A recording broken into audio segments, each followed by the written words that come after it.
Hello and good morning दोस्तों, बहुत बहुत स्वागत है आप सभी का मेरे इस यूट्यूब चैनल क्रिक सुबंधु में। तो कल डबल हेडर था, संडे के दिन दो बड़े मैचेस होने थे और कंप्लीट हुए हैं मैचेस, जिसमें अब देखो कि वन साइडेड मैचेस कंप्लीट हुए हैं, जिसमें दोनों ही जो होम टीमें थे उनको हार का सामना करना पड़ा है।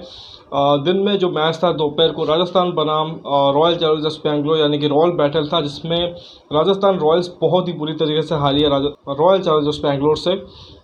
100 कुछ 71-72 रन का पीछा करते हुए 59 पे ऑल आउट हो गए हैं। बहुत ही शर्मनाक हार।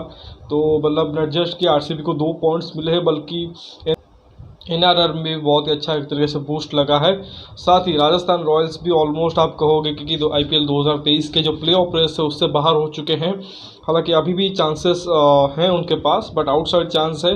वो बाद में हम डिस्कस करेंगे। लेकिन कल जो उन्होंने मैच खेला है बहुत ही ख़राब परफॉर्मेंस रही और आप प्लेऑफ के बहुत ज़्यादा नज़दीक हो और उसमें इस तरह की हार एक तरीके से कहेंगे कि आपको बैकफुट पे धकेल देती है। बाकी दूसरी तरफ आरसीबी, जिनके लिए तीनों मैचेस अपने जो बचे हुए थे उसको जीतना ज़रूरी था, उसमें जैसा कि हमने पिछले वीडियो में भी कहा था कि दोनों टीमों में से किसी एक का पत्ता साफ हो सकता है और वो राजस्थान रॉयल्स बनी है। बैंगलोर के लिए अभी भी 2 मैचेस बचे हुए हैं, जिनमें से उनको दोनों ही मैचेस जीतने हैं। उनके लिए भी मुश्किल है, लेकिन एक तरीके से उन्होंने अपना जो एक तरीके से केस है अपने हाथों में रखा है। तो दूसरी तरफ जो मैच हुआ था चेन्नई और कोलकाता का, उसमें चेन्नई को गलत वक्त पे हार का सामना करना पड़ा है। एक लो स्कोरिंग मैच हुआ था, बहुत ज़्यादा रोमांच तो नहीं आया। वन साइडेडली कोलकाता ने जीता है और साथ ही चेन्नई को हल्का सा धक्का लगा है प्लेऑफ के रेस में। हालांकि अभी भी they are still in the hunt for the playoff, अपने हाथ में केस लेके चल रहे हैं। लेकिन एक और जो हार है अगर उनको मिल गई दिल्ली के खिलाफ जो आखिरी मैच है, तो फिर जो चांसेस है वो भी थोड़ा सा एक तरह से लेस हो सकते हैं। तो दोनों मैचेस के बारे में बात करेंगे, लेकिन first of all will talk about RR and RCB के गेम। लेकिन सबसे पहले आरसीबी और आरआर के मैच के बारे में बात करेंगे, जो कि जयपुर में खेला गया था कल दोपहर को। तो इसमें आप देखो कि राजस्थान रॉयल्स और रॉयल चैलेंजर्स बेंगलोर दोनों एक तरीके से सेम सिचुएशन पे थे, जहाँ पे एक हार वो आईपीएल के प्ले ऑफ रेस से बाहर। तो दोनों के लिए एक तरीके से था कि अपने बचे हुए मैचेस सारे के सारे जीतने थे, लेकिन किसी एक टीम को एक तरह से हारना था और उसको एक तरीके से इस रेस से बाहर होना ही था। तो वो बनी है राजस्थान रॉयल्स। पहले बैटिंग करते हैं रॉयल चैलेंजर्स बेंगलोर और 171 रन बनाते हैं 5 विकेट के नुकसान पे।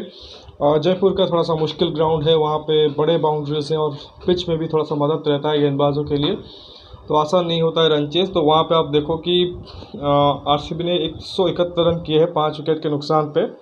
इसमें आप देखो इनिशियली विराट कोहली 18 रन 19 बॉलों में, तो वो जल्दी आउट हो गए, तो बहुत ज़्यादा कुछ रन नहीं बना पाए। लेकिन फैब जो उनके कप्तान है उन्होंने 55 किए हैं 44 बॉलों में और मैक्सवेल 54 फ्रॉम 33। तो दोनों जो उनके इनफॉर्म बैटर थे दोनों ने ही रन बनाए। विराट कोहली का एक तरह से फेलियर रहा, लेकिन उसके बाद जो मिडिल ऑर्डर में आरसीबी के साथ अक्सर होता है कि फेलियर होता है, तो वही देखने को मिला। लोमरोर 1 है, दिनेश कार्तिक 0 और माइकल ब्रेसवेल को आज खिलाया था वनिंदु हसरंगा के जगह पे। उन्होंने 9 रन किए 9 बॉलों में नॉट आउट। लेकिन जो एक छोटा सा कैमियो और कह सकते हैं मैच डिफाइनिंग नॉक खेल दिया वो था अनुज रावत का। 11 में 29 किए हैं, 3 चौके और 2 छक्के के बदौलत। और आखिर के जो 1-2 ओवर था उसमें उन्होंने एक्सेलरेशन किया और जिसके बदले एक फाइटिंग टोटल तक आरसीबी पहुंच पाई। अगर राजस्थान की बॉलिंग की बात करें, अगेन उनके टीम में चॉपिंग एंड चेंजेस होते रहे हैं, तो पिच को देखते हुए कंडीशन को देखते हुए चेंजेस करते हैं। तो पिछले मैच में याद होगा केकेआर के खिलाफ ट्रेंट बोल्ट को उतारा था, इस मैच में उनके जगह पे एडम जाम्पा को लेके आए, क्योंकि जयपुर में बड़ा ग्राउंड है और स्पिनर के लिए एक तरह से मदद रहता है। तो उसमें देखो संदीप शर्मा ने 4 ओवर में 34 रन दे के एक विकेट लिया है, तो उन्होंने अच्छी स्पेल डाली है। एडम जाम्पा का भी बढ़िया स्पेल था, 4 में 25 दे के 2 उन्होंने आउट किए हैं। यूजी चहल जो भी रिसेंटली हाईएस्ट विकेट टेकर बने हैं आईपीएल इतिहास में, उनका हालांकि जयपुर में थोड़ा सा रिकॉर्ड ख़राब है और वंस अगेन वो विकेटलेस रहे। 4 में 37 पड़े हैं। अश्विन को 4 में 33 पड़े हैं, तो वो भी विकेटलेस हैं। के मासिफ जो कि अनकैप्ड इंडियन गेंदबाज हैं, केरल के हैं, तो लगातार उनको भी हमने देखा है कि बीच में उनको भी खिला रहे हैं, तो उन्होंने अच्छी बॉलिंग की है। पिटाई ज़रूर हुई है, 42 रन कंसीड किए हैं, लेकिन 2 आउट भी किया है। तो ओवरऑल अच्छी बॉलिंग कहेंगे राजस्थान की तरफ से। वो शायद थोड़ा सा जो आखिर में अनुज रावत ने थोड़ा सा पिटाई कर दी, शायद उसको अगर वो निकाल देते शायद 150 के आसपास रोक लेते। 150-60 के आसपास, लेकिन फिर भी आप कहोगे कि एक अच्छा टोटल था जहाँ पे राजस्थान अपने आप को बैक करती, क्योंकि उनके पास बढ़िया बैटिंग लाइनअप है इस रन चेस को कंप्लीट करने के लिए। लेकिन वो तो आधे ओवर में ही एक तरह से ढेर हो गए। 10.3 ओवर में 59 ऑल आउट हो गए हैं और मतलब लगा कि जैसे बहुत ही हड़बड़ी में है। हर एक बैट्समैन आ रहा है, शॉट खेल रहा है, फील्डर के हाथ में मार रहा है और आउट होके जा रहा है। देखो जो दोनों ही उनके इनफॉर्म ओपनर थे, जॉस बटलर और जायसवाल, दोनों के डक हैं, दो मतलब दूसरे दूसरे बॉल पे आउट हुए हैं। और उसके बाद कप्तान संजू सैमसन आए और उन्होंने भी एक ख़राब शॉट खेल के आउट हुए। 4 रन है। जो रूट को फर्स्ट टाइम इस आईपीएल में बैटिंग करने का मौका मिला है, इनफैक्ट फर्स्ट इनिंग्स थी उनकी एज अ बैट्समैन, तो जिसमें उन्होंने 10 रन बनाए हैं 15 बॉलों में। Devdutt Padikkal as impact player 4 में 4 हैं। हेटमायर आए थे और उन्होंने थोड़ी बहुत कोशिश की। 19 बॉलों में 35 रन है, लेकिन जब इतना ख़राब आपको स्टार्ट मिलता है और दूसरे एंड पे कोई सपोर्ट नहीं मिलता है, फिर आप बहुत ज़्यादा देर तक कुछ कर नहीं सकते थे। एक चौका और 4 छक्का मारा है, लेकिन अंत में वो भी आउट हुए। ध्रुव जुरल 1 है, अश्विन 0। और फिर आप देखो नीचे से भी किसी का कंट्रीब्यूशन और नहीं हो सका जो गेंदबाज थे। तो ऐसे में आप देखो 59 पे ऑल आउट हो गए हैं। शायद थर्ड जो लोएस्ट टोटल है आईपीएल के इतिहास में, जिसमें शायद दूसरी दफ़ा राजस्थान का ही है। 58 पे इससे पहले ऑल आउट हुए थे, शायद आरसीबी के खिलाफ ही था। 2009 या 2008 में वो मैच आया था। उसके बाद अभी वो 59 ऑल आउट हुए हैं और बहुत ही बुरा परफॉर्मेंस उनके बल्लेबाजों से। और अगर आरसीबी की बॉलिंग की बात करें तो सडनली आप देखो उनकी गेंदबाजी यूनिट बहुत अच्छा कर गई है। मतलब आरसीबी का भी वही है कि आप मतलब किस दिन कौन सी आरसीबी टीम उतरेगी आप एक तरह से प्रेडिक्ट नहीं कर सकते। यही बॉलिंग यूनिट थी डीसी के खिलाफ और मुंबई के खिलाफ। आप देखो तो ऑलमोस्ट जो 180-200 का टोटल होते हैं उसे बहुत इजीली रन चेस करवा दिए थे। मतलब और 2-3 ओवर पहले ही मैचेस ख़त्म हो रहे थे। बट यही टीम है यहाँ पे 170 डिफेंड कर दिया है, वो भी 112 रन के बड़े मार्जिन से जीते हैं। और गेंदबाजी अगर आप देखो, मोहम्मद सिराज ने 2 ओवर में 10 रन दे के 1 विकेट लिया था। वन पार्नल को ऐड किया था जॉस हेजलवुड की जगह पे और वो बढ़िया कमबैक रहा है उनका। 3 ओवर में 10 रन दे के 3 विकेट लिया। और माइकल ब्रेसवेल भी जो हस्तरंगा के जगह पे आए हैं, उन्होंने भी 3 में 16 दे के 2 आउट किए हैं। जो रिस्ट स्पिनर है करण शर्मा, उन्होंने 1.3 ओवर में 19 रन दे के 2 आउट किया और 1 विकेट ग्लेन मैक्सवेल को भी मिला है। और जो उनके प्रीमियर डेथ बॉलर है हर्षल पटेल, उनकी बॉलिंग की ज़रूरत ही नहीं पड़ी है। तो ओवरऑल बहुत ही बढ़िया परफॉर्मेंस रहा है और इस मैच में बहुत ज़्यादा कुछ था नहीं बोलने को। और राजस्थान रॉयल्स एक तरीके से नॉकड आउट हो चुके हैं। सिर्फ और सिर्फ आउटसाइड चांस है और वो भी आप देखो कि किसी एक टीम का बनेगा, क्योंकि 14 में अगर क्वालिफिकेशन होगा तो किसी एक टीम का ही पॉसिबल होगा। बाकी जो तीनों टीमें होंगी वो 15 या उससे पॉइंट पे एक तरीके से क्वालिफाई कर सकते हैं।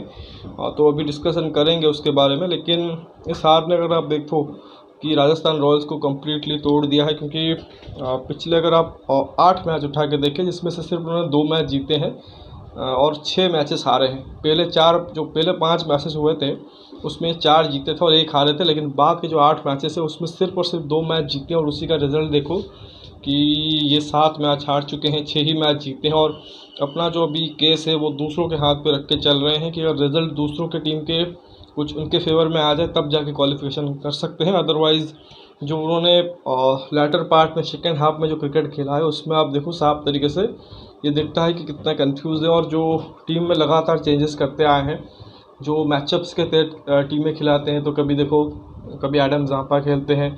चेन्नई के खिलाफ हमने दोनों मैचेस में देखे जब एडम जांपा खेले, जो सरफेस स्पिन के लिए मददगार थी, वहाँ पर ट्रेंट बोल्ट नहीं खेले। कभी ट्रेंट बोल्ट खेलते हैं तो एडम जांपा नहीं खेलते हैं, कभी दोनों खेलते हैं। उसके पहले एक मैच में देखा था कि दोनों को नहीं खिला के ओबेड मकोई को खिला दिया था एक मैच में, वो मैच भी हारे थे।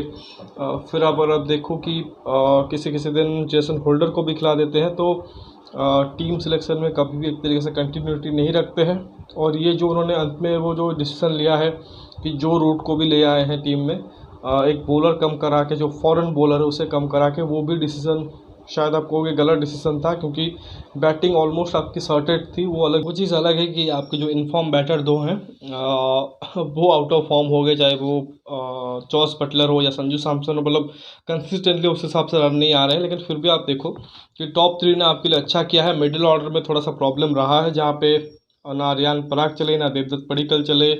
हेटमायर के भी बहुत ज़्यादा कुछ मतलब बड़ी पारियाँ नहीं आई हैं, उसी वजह से आप देखो कि आप थोड़ा सा फंसते हुए दिखाई दिए हो। लेकिन फिर भी उम्मीद थी कि राजस्थान रॉयल्स जो अगर आप देखो दूसरी दफ़ा फाइनल में गए थे पिछले सीज़न, और उससे पहले आप देखो कि शायद 3 या 4 सीज़न हो गए इसमें वो प्लेऑफ में आए थे।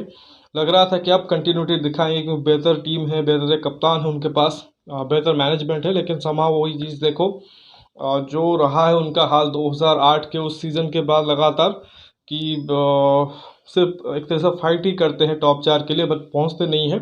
वही चीज़ इस सीज़न भी देखने को मिला, खासकर जो सेकेंड हाफ में उन्होंने क्रिकेट खेला है उससे कहीं ना कहीं बहुत ज़्यादा निराश होंगे। तो खैर अभी तो जैसा कहा कि मुश्किल ही है, लेकिन और वो जो आउटसाइड चांस है वो भी तभी पॉसिबल हो गया अगर आप पंजाब किंग्स को आखिर मैच में हराते हो और रिजल्ट आपके हिसाब से आते हैं बाकी मैचेस में।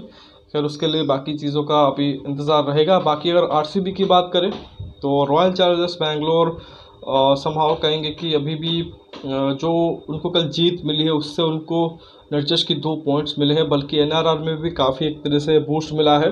माइनस में माइनस 0 पॉइंट समथिंग उनका, मतलब 0.3 के आसपास उनका नेट रन रेट था, अब वो प्लस 0.1 हो गया है। और जबकि आरआर का जो कि प्लस 0.6 में था वो प्लस 0.1 में आ गया है। तो काफ़ी कुछ फ़र्क पड़ा है आप देखो एनआरआर में, और वो आगे चलते हुए आरसीबी को बहुत ज़्यादा हेल्प करेगा क्योंकि अभी भी नॉट जस्ट कि प्लेऑफ के रेस में है बल्कि टॉप 2 के फिनिश भी अभी कर सकते हैं। तो इतना कुछ ख़राब नहीं हुआ है उनका हाल, तो अभी भी कोशिश करें तो टॉप 2 में भी पहुंच सकते हैं।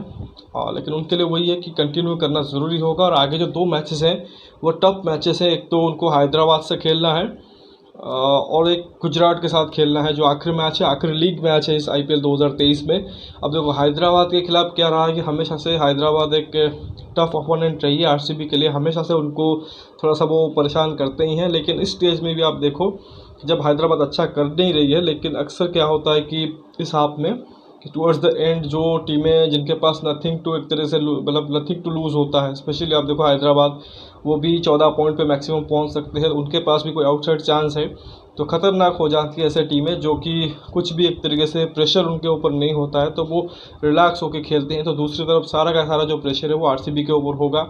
और ऑब्वियसली देखो जो गुजरात वाला मैच है, चिन्ना स्वामी में शायद मैच है, एक्चुअली वो जो मैच होगा एक्चुअली वो डिसाइड कर सकता है कि टॉप 2 फिनिश कौन कर रहा है या टॉप 4 में वो 4th टीम कौन होगी, जो कि आसान नहीं होगा कभी भी आरसीबी के लिए, तो बहुत ही मुश्किल होगा वो मैच। तो उसी वजह से आप देखो कि अगर उनको टॉप 4 में एंटर करना है तो इसी तरीके से और 2 मैचेस जो कि वो निकालने पड़ेंगे। तो देखते हैं क्या होता है। तो फिलहाल इस वीडियो में बस इतना ही। आशा करते हैं कि वीडियो आपको अच्छा लगेगा। वीडियो को लाइक करें, साथ ही चैनल को सब्सक्राइब जरूर कीजिए और दोस्तों तक शेयर भी कर दीजिए। साथ ही कमेंट देना चाहते हैं कमेंट सेक्शन में कमेंट भी दीजिए। बाकी नोटिफिकेशन की घंटी भी दबा लीजिए ताकि हर एक वीडियो की अपडेट आपको मिलती रहे। बाकी सेकंड चैनल मेरा कंटेंट जिसमें उड़िया है क्रिकेट उत्सव, उसे भी जाके सब्सक्राइब कीजिए, उसे भी सपोर्ट कीजिए। और मिलते हैं अगले वीडियो में, बात करेंगे दूसरे मैच के बारे में। तब तक धन्यवाद, जय हिंद।